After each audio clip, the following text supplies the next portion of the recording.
Теперь дальше. Вот я, конечно же, не устал по этому поводу.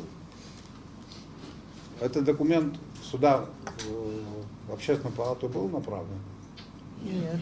Почему? Нет. Мы первый раз видим. Я понимаю, что вы это видите первый раз. Вот документ, который был составлен по поручению правительства Абхазии в 2016 году. Программа развития территории города Гагра как курортно-туристического центра на 2017-2035 год. Вот некоторые цифры из этого документа. Это только Гагра и Гагарский район. Курортная застройка, пансионаты, гостиницы, площадь 119 га, плотность застройки 5,5 тысяч квадратных метров, общая площадь 657 тысяч квадратных метров.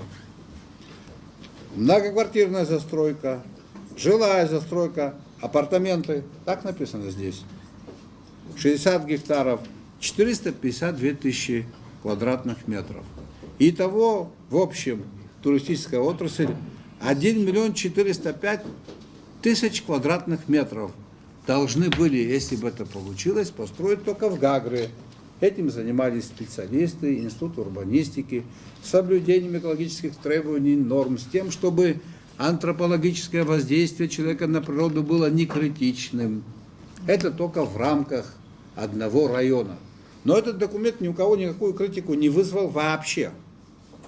А он не был, наверное, Да. распространен. Наверное, его никто не видел, никто не читал, да. Видимо, одна попытка была, это я такой настойчивый оказался, да, одно и то же 150 раз, пока результатов, правда, никаких не вижу.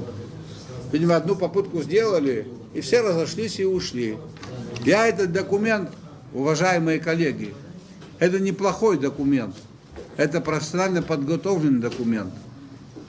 А мы предлагаем эту застройку 1,5 миллиона на всю Абхазию.